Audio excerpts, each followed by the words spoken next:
We mentioned there about kids, the low number of kids being taught about this in school. I often find that kids are willing to engage with this kind of thing. They almost find it funny sometimes and a bit cheeky, learning about anatomy. I think it's the middle-aged men, if anything, who get unnecessarily creeped out by it.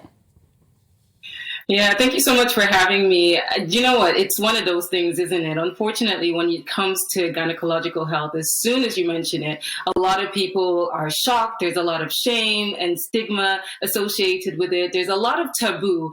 And there's that hypersexualization when it comes to anything women's health, anything gynecological health. So I agree with you that it is certain groups that it affects much more. I mean, children are curious.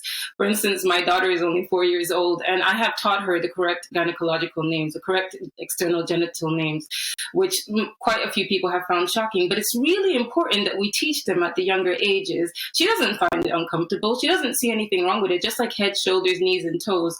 They need to be aware of these things so we can strip the taboo. And then when they grow older, they won't have that association of being embarrassed and feeling ashamed, and so that they can seek the help sooner to reduce the suffering, because there's so many people suffering in this day and age, so many women and people who have gynecological organs suffering with these conditions in silence because they're embarrassed. And there's so many people, unfortunately, dying or getting diagnosed with really sinister diseases or conditions, again, because they're either embarrassed or they're not aware of what they need to do or what they have.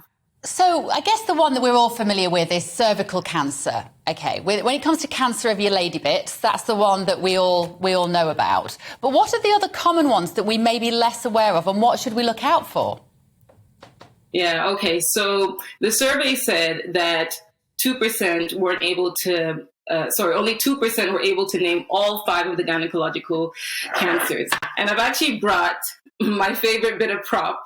And I wondered if I could ask you questions on the female reproductive anatomy, the internal anatomy, because showing this image to a lot of different people and women, whatever gender, they're unable to name all 5. So, for instance, if I point to this, Mercy, sorry for putting you on this spot.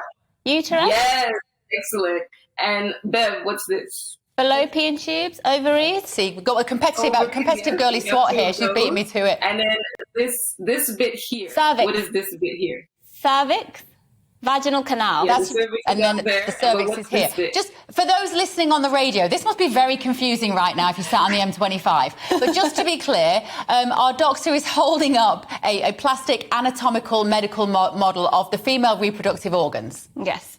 Yes. Carry on. And I'm testing Bev and Mercy, and they're getting everything right. So this area here is the vagina. And the reason I wanted to emphasize on this point is that quite a few people, unfortunately, aren't aware of the difference between vagina and the whole internal gynecological anatomy, and also the difference between a vagina and the vulva. So with regards to the other gynecological cancer, you have ovarian, you have uterine, you have cervical, you have vaginal, and you have vulval.